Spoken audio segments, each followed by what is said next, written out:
What's up, everybody? My name is Alex Wilson. I have my co-host beside me, Anthony Rivada from Fireside Giants and Empire Sports Media Production. You're listening to the Fireside Giants podcast. If you're a diehard Giants fan, you've come to the right place. Make sure to drop a like and a subscription below on YouTube. And don't forget to leave a comment. We love to engage with everybody. Now, today's episode, we're taking a look at the top 7 pass rushers graded by Anthony and I, from 1 to 7, obviously. And we have a ranging kind of few guys here. We have differing opinions on some of them. But the first two are kind of the same, and I think they're pretty consensus across the board, although there are some rumors that the Jacksonville Jaguars could be looking at Travon Walker with the first overall pick, which would be an absolute insane thing to do when Aiden Hutchinson's on the board. I know some people have some things to say about Aiden Hutchinson, but he is the best pure pass rusher in this draft class, in my opinion, and Anthony's as well.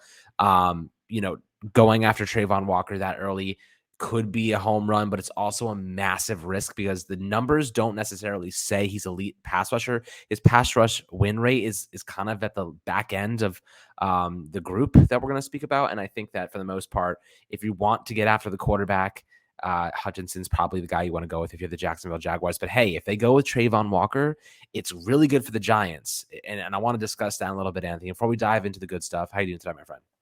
I'm doing great. Excited to dive into our top 7 edge rushers in the 2022 NFL draft class. Of course, I think there's a really strong possibility that one of these 7 players that we mentioned ends up on the New York Giants. I think there's a great chance that they go with a pass rusher either at 5 or 7. And if not, going ahead into the second round, I think there's a really great chance that the Giants then capitalize on an edge rusher there because it's a huge position of need for the Giants. Of course, they got Azeez Ojabo in the second round last year. He looked great as a rookie, definitely needs more development, but he could also use more help around him. He could use another pass rusher opposite of him to take some of the pressure off of Azeez's shoulders and kind of have a tag team pass rushing duo out there for the Giants this year. So really like a few of these edge rusher prospects that we're going to discuss. So I'm excited to get right into it, Alex.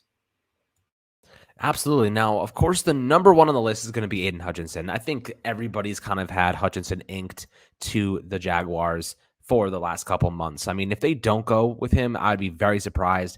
Watching him at Michigan, he had a couple games where he, disappeared and didn't do all too much. But for the most part, he's not only a great pass rusher, he sets the edge tremendously well.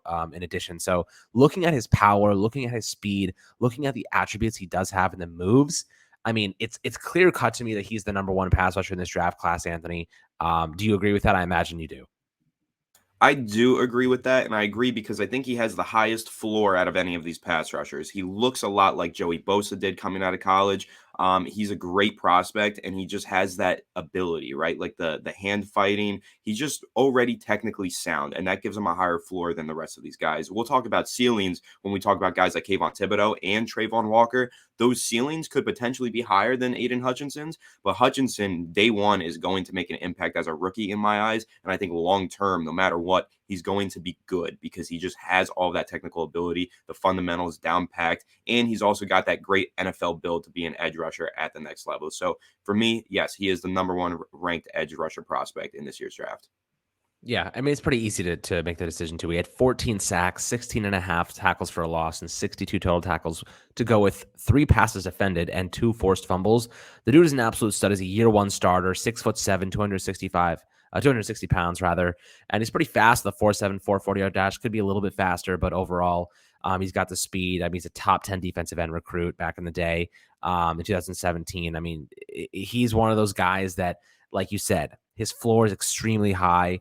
And his ceiling may not be the highest of the group, but you're getting an instant impact guy with not many deficiencies day one who can be an impact player. And really, if you're a team like the Jaguars who need help on both sides of the football, he's a guy you can build a foundation around.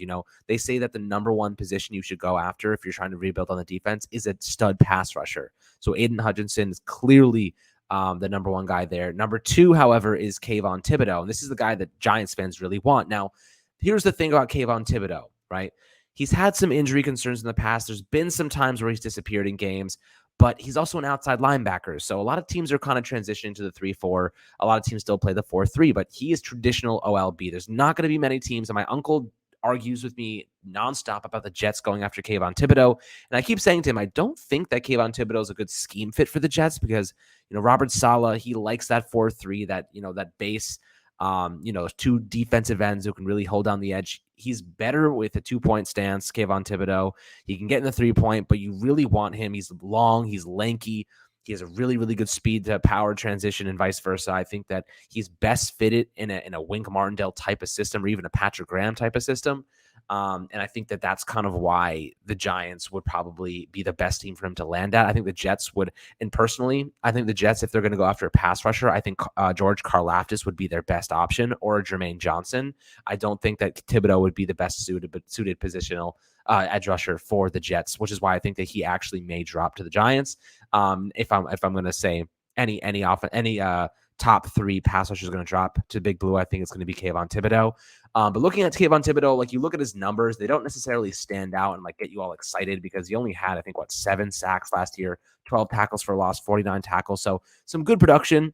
But the sack numbers aren't anything that jump off the page. But again, it's not always about sacks. It's kind of an arbitrary stat that really just says like he hit home, but a lot of times quarterbacks are trying to get rid of the football and they're trying to do different things. And Kayvon Thibodeaux, I believe, had one of the highest pass rush win rates this past year over his career. He has the top ranked pass rush win rate at 19%, a 90.9 pass rush grade via PFF.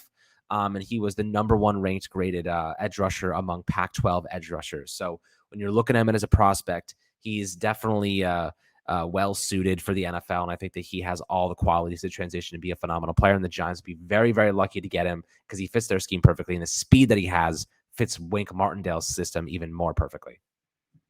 Completely agree with every point you just made. And I love Kayvon Thibodeaux because I think he has that perfect blend of a high ceiling and a high floor. I think already his pass rush win rate, as you just mentioned, is super high. He already has the ability to get after the quarterback at a frequent rate, but he's still got room to grow. And that's what makes Kayvon Thibodeaux so exciting to me because he's already really good, but he's only getting better. He's young. He's got all of the athletic tools and traits that he needs.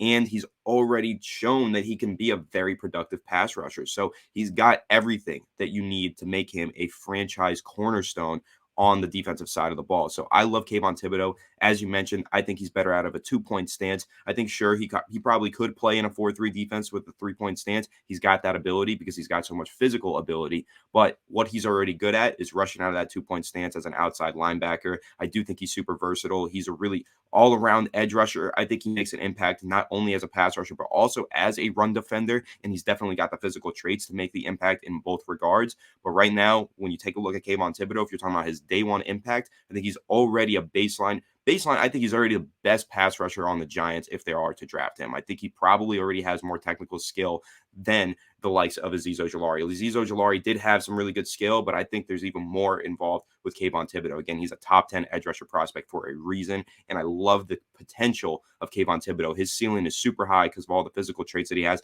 and the fact that he is still learning. So love Kayvon Thibodeaux. I also agree. I think there's a really good chance he does fall to the Giants at number 5.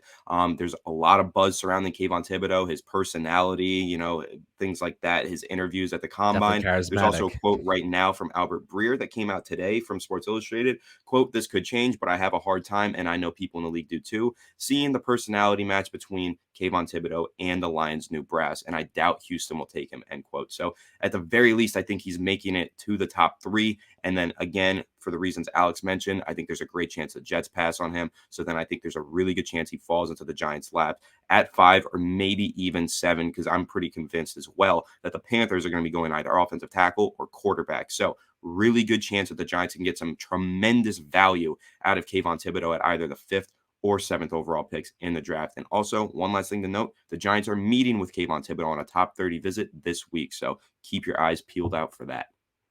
Yeah, and look, if you're at number 5 into the Giants and you have Ikem Ekwonu, Evan Neal, and Kayvon Thibodeaux on the board, let's say theoretically those 3 guys are on the board, or even Ikem Ekwonu or Evan Neal, so you have one top-tier pass rusher and one top-tier offensive lineman. I guess it really depends on how they're grading them out on the big board, but I'm going offensive lineman there because, like Anthony said, I'm not willing to risk that the Panthers would go offensive line. They need help there too, but I do think the Panthers are going to go with a quarterback. I do know that the Saints are extremely intrigued by Kenny Pickett and Malik Willis, and they could be looking to trade up.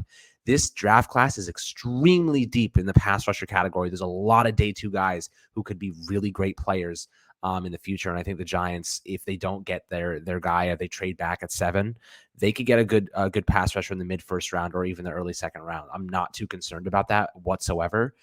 With that being the case, let's go over to number 3 here. This is a player who could also, the Giants could say, you know what, screw Thibodeaux.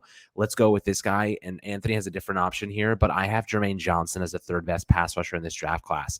Jermaine Johnson is a tremendous athlete, right? You're looking at him. He ran a 4.58 40-yard dash. He's fast as hell, 6'5", 254 pounds. He can play 3-point stance as a defensive end or a 2-point stance as an outside linebacker. He's very, very versatile. Like I said, speed. I love that about him. He has long arms, big hands. His NFL comparison is Max Crosby, according to Lance Zierlein. Of course, that is definitely optimistic, but that's one I definitely would love for him to become a Max Crosby type of player. Last season, he had 11.5 sacks, 17.5 tackles for loss, and 70 total tackles to go with 2 passes defended and 2 forced fumbles. He used to play for Georgia, transitioned to Florida State, and absolutely kicked ass last year with the Seminoles. So he's a player that I would think the Giants would love to have with his versatility, explosive. The only concern that I have with him is that he lacks awareness at times. He didn't actually end up going to college initially because he didn't qualify academically. So he did have some probably just kind of learning deficiencies earlier on in life. But I think that he's kind of ironed those out, and he's learned from good coaching and good academic at Florida State to probably iron out those deficiencies in terms of the mental and football IQ.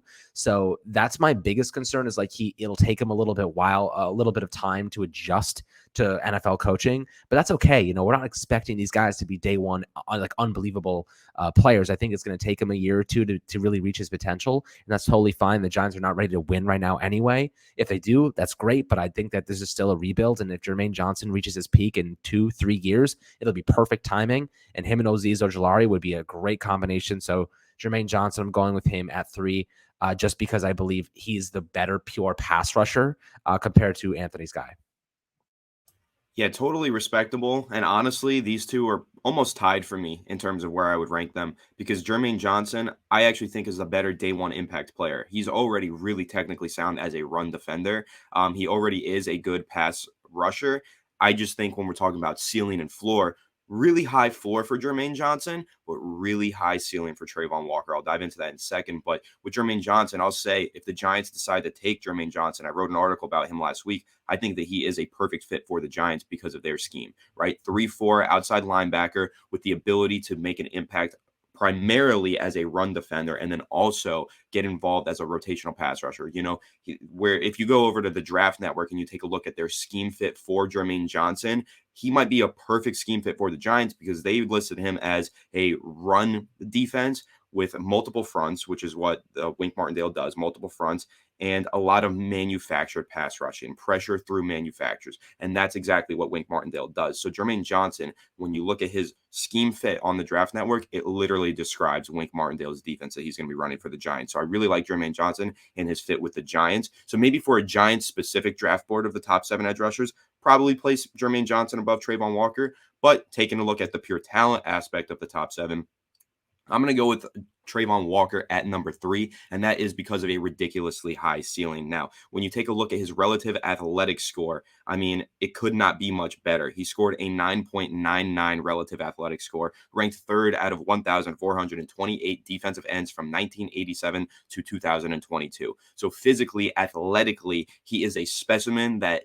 few have ever been able to achieve at this level before. Like, he is one of a kind almost. Like, there's only been 3 edge rushers in the history of since 1987 to 2022 who have been this athletic and this physically gifted. So when you're talking about Travon Walker's ceiling, it is super freaking high. And there's also a really great little comparison between his RAS, relative athletic score, to Myles Garrett's relative athletic score. Myles Garrett, arguably, top 3 edge rusher in the NFL. He's a beast, absolute monster. Their relative athletic scores nearly identical. They have very similar frames, very similar arm length, very similar 40-yard dash, and all of the testing is very, very similar. So when you're talking about the ceiling for Travon Walker, it's legitimately possible that he could be the best pass rusher in the NFL when his career is done. Give him a few years to develop, he could be the best pass rusher in the NFL based on his athletic ability. Now, What about his technical ability? There isn't much, right? He's literally just a big, fast, strong dude that knows how to run into people and tackle, right? That's pretty much all he is right now. And primarily, he even played on the interior. He wasn't even lining up outside of the tackle. He's played a lot of three tech, He's played more on the inside shoulder of the offensive tackle than he has on the outside shoulder of the offensive tackle. So he is a project. He needs to be developed. He needs a team that can wait for him to develop before he becomes good. And the Giants aren't that team. He's not a fit for the Giants, in my opinion. I don't think that Travon Walker is what the Giants are looking for, but I think that in terms of his talent, specifically, top 3 of the edge rushers in this class because of his relative athletic score and his athletic ability.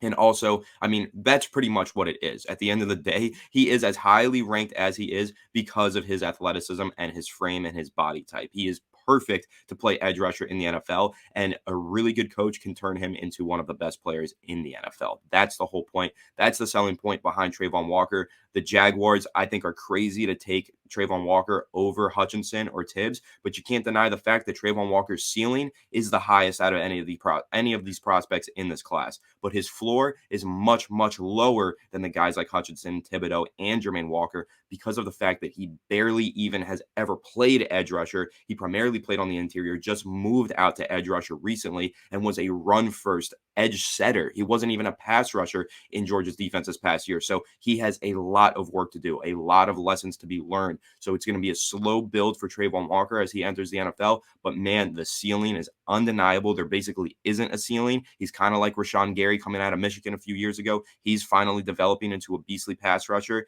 That's kind of what you hope for with Travon Walker. The fact that he's got all the physical tools necessary. Let's see if he can develop them and become a real star.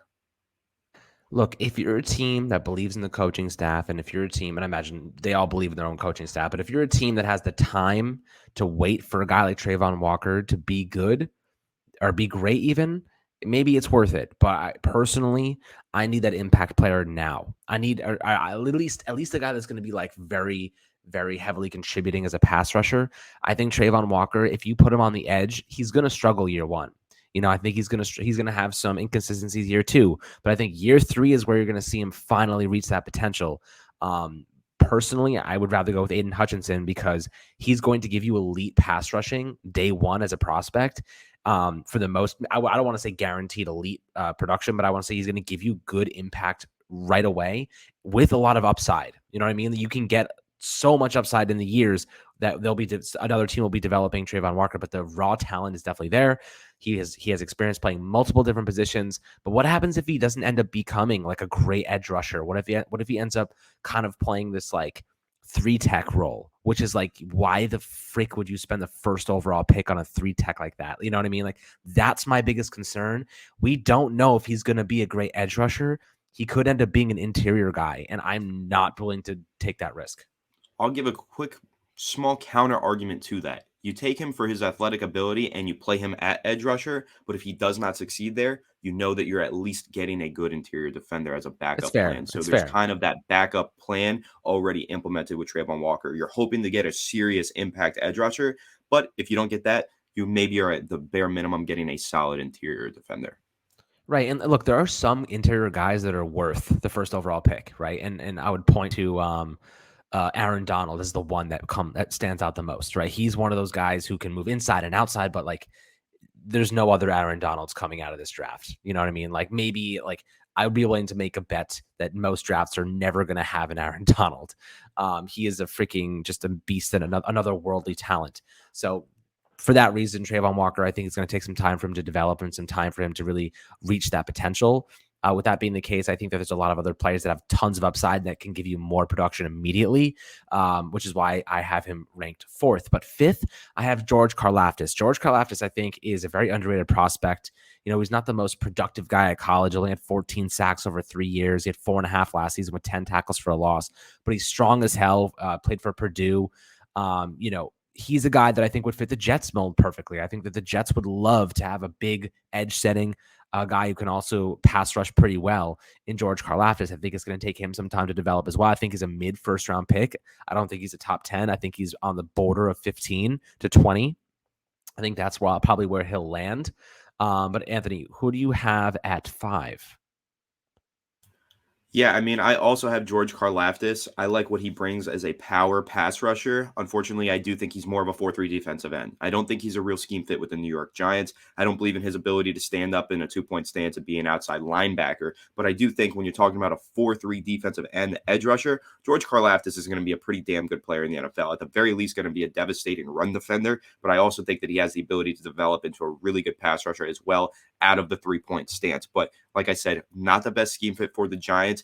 One thing that I'll say though, super young, a lot of room to develop. Karlaftis is only 21 years old, just turned 21 last week. So he's super young, has a lot of room to grow and a lot to learn. And he also has a relative athletic score above 9.0. So he's got basically elite athleticism combined with super young age. So that means that his ceiling is also extremely high. But I don't know how high his ceiling is playing in that 2-point stance as an outside linebacker versus playing in that 3-point stance as an defensive end. So that's where I see George Karlaftis' fit being in the NFL. Again, not the best scheme fit with the Giants, but one of the best edge rushers in this year's class.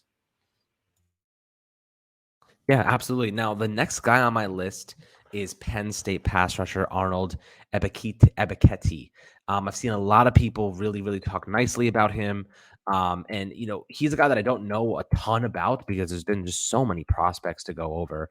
But a lot of people have mentioned him to me. He's, 23 years old. So he's a little bit older than a prospect maybe, but 9.5 sacks last season, 2 forced fumbles, and 34 tackles. Definitely a productive guy. Finished this season with some nice numbers: 4 tackles against Michigan State. He had 5 tackles against Rutgers. Against Michigan, he really had a great game with 7 total tackles and 2 sacks. So clearly, he shows up against some better teams, which is really nice. Penn State's been doing really, really well producing NFL level talent for a long time, and this is just another guy who stands out. Of course, I think Jason Owe. I think he went to the Ravens. Am I mistaken? I'm pretty sure Owe went to the Ravens. He came from Penn State as well. Definitely a raw prospect. But this guy he looks pretty good. I mean, what is he? 6'3", 256 pounds. So he's a little bit shorter, a little bit smaller. Not in terms of height. Probably a pretty good option if you're looking for a speed guy because he's a little bit smaller on the smaller side. So I imagine he probably plays with a lot of speed. But Anthony, when you're looking at the 6th ranked pass rusher, who do you have there?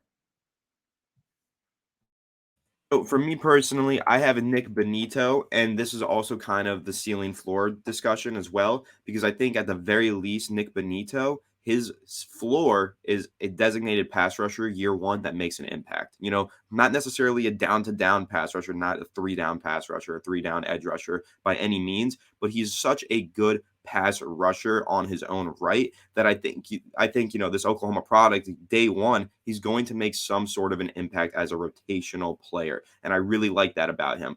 He's really twitchy. He's got a lot of pass rush moves at his disposal already. He's already pretty refined as a pass rusher, knows how to get after the quarterback, knows how to beat offensive linemen to the spot and get around into the pocket. So I think that's really great, but he is very small. He's very undersized, and that doesn't mean that he's going to be a bad player by any means, but it might mean that he's not going to be a 3-down player. So not really somebody that I would take in the first round, but once we're talking about these rankings and we're going into the second or third round, Nick Bonitto sitting on the board, somebody that the Giants are going to want to consider because he does have that ability to just be day one a designated pass rusher. So third down, third and long, you need a sack or you need a pressure, put Nick Bonitto out there. There's a really good chance that he's going to get around the tackle and get after the quarterback. So I really love the speed that he plays with. Not really a bull rush kind of guy, really a finesse guy. Has a lot of twitchiness and athletic ability in that regard, but he's pretty small. He's pretty weak. So not really a guy that you want playing all 3 downs.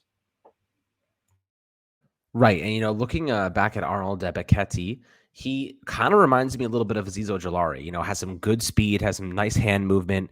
They say he probably will fit some sub packages early on in his career, and he will take some time to develop. But he's a kind of projects as a starting 3-4 outside linebacker at some point. I think Ojulari had a little bit more, I want to say advancement to his game. He definitely struggled to set the edge at times. I think he did a decent job for the majority of his rookie season. He's also really young. I think he was 21 years old last year. So really, really young. And obviously the upside was there. We all are very high on Azeez Ojulari and what he can contribute. Ebiketie, on the other hand, kind of reminds me of him a little bit. And my 7th guy is actually Bonitto, Nick Bonitto. And I think that out of Oklahoma, he offers, if you want speed, he's the guy you want to go with, right? His first step off the line of scrimmage is absolutely insane. He's so freaking fast off the line of scrimmage. And that really stood out to me when I was watching some clips of him earlier today. I really like that about him, but the biggest concern is that he's going to have trouble setting the edge. He's not strong enough. He needs to get stronger. He's undersized as a pass rusher. So can you really depend on him to be an edge setting kind of defender? If you're playing this Wink Martindale system, the linebackers need to be able to clean up on the back end, right? Blake Martinez is going to be extremely, extremely important this upcoming season to help clean up the running game. But the thing is, if you have a team and you could just hit those sweeps to the outside, Bonitto's going to get pushed out of the way. I don't think that he's going to be able to hold the edge of Wink Martindale's system where those edge rushers need to penetrate frequently in the running game. I think that personally, I would rather go with someone with a little bit more size, which is why I think they're going to go with a pass rusher earlier on, like a Tibbs, which would be ideal because he's also very good at setting the edge. But I think that wraps up the 7. You have one last one, Anthony. Who's your last guy? The last guy I'll mention is David Ojabo. Now, I know that he suffered a really bad injury. I believe he tore his Achilles at his pro day. Not good stuff there. He's not going to be participating in the 2022 regular season regardless. But I really like what he brought to the table. I did see a couple mock drafts that landed him at number 7 to the Giants, right? Early on in the process, at least. He's got tremendous athletic ability. Michigan defensive ends and edge rushers seem to have a really high success rate. That guy playing opposite of Hutchinson, I think that he is a tremendous talent. He's kind of an outside linebacker. He wasn't really he could play linebacker or edge rusher, kind of. I could see him transitioning to just being an off-ball linebacker one day. But I really like the ability that he brings to the table. Wishing him a speedy and full recovery because I'd like to see him. If the Giants are sitting there in the second, third, fourth round and he's still just continuing to fall down the board, I wouldn't mind seeing the Giants take a chance on David Ojabo because here's why. We're not going to be a very competitive football team 2022. We're going to lose games. But 2023, Giants have a lot more money and they have a much greater plan going for the future in 2023 once they reset this roster. So you could potentially draft David Ojabo this year and get him ready to compete next year as a potential starter or developmental piece. And he could be a long-term option for the Giants. So talking about day one edge rushers, those are the first and second round guys. But David Ojabo has the ability to be a really great impact player with his athleticism going into those later rounds as somebody that you're picking up for the future. Yeah, I mean, look, torn Achilles isn't as serious as it once was a couple of years ago. I mean, look at Lorenzo Carter came back quickly. Cam Akers came back in like 5 months. Insane. So they really are doing a good job rehabilitating these players. David Ojabo was in. I heard him in the conversation in the top 15 at one point. He was kind of, in my opinion, a early second round pick, late first round pick at best. But if the Giants wanted to take a chance there in the second round and wait out his injury, he could definitely be a steal, right? They're not going to be able to use him right away and they're not going to be able to develop him properly, but I do think because of that injury, he's going to drop. And he may drop just like Azeez Ojulari to the 50s or 60s. Who knows? Maybe the Giants trade back and get an extra second round pick that's late in the second round, or another third rounder. They combine those, move up into the late second round, and they go and grab David Ojabo as another guy they can add to the mix. And once he's healthy, could end up being an absolute steal. There's a lot of different ways the Giants can go with this. But those are our 7 guys. I'll list them off one last time. Mine is Aiden Hutchinson, Kayvon Thibodeaux, Jermaine Johnson, Travon Walker, George Karlaftis, Arnold Ebiketie, and Nick Bonitto. And Anthony's was Hutchinson, Tibbs, Travon Walker at 3, Jermaine Johnson, Karlaftis, Bonitto at 6, and David Ojabo at 7. I didn't have Ojabo on my list simply because the injury definitely took a toll on his stock, in my opinion, because I need a guy that's going to be able to develop that first year. Otherwise, you're kind of setting him back significantly. I mean, look at Xavier McKinney. Lost his whole rookie season of development. Took him a while to get to where he is now, but he's looking like a stud. But that also could suggest that maybe you go after a guy who's been injured. You never know. So I really think that there's a lot of different arguments you could make regarding David Ojabo and where he could be. So I could totally see the Giants maybe taking a chance there. But guys, I hope you really enjoyed this episode, taking a look at all these different pass rushers. The NFL draft is quickly approaching. I'm really, really excited. I have no idea what the Giants are going to do, but I have to tell you what, if they trade back or they stay put and go BPA, I'm going to be happy no matter what, because we're in a really, really good spot right now. But make sure to like and subscribe as always, my friends, and we'll catch you guys on the next Fireside Giants video.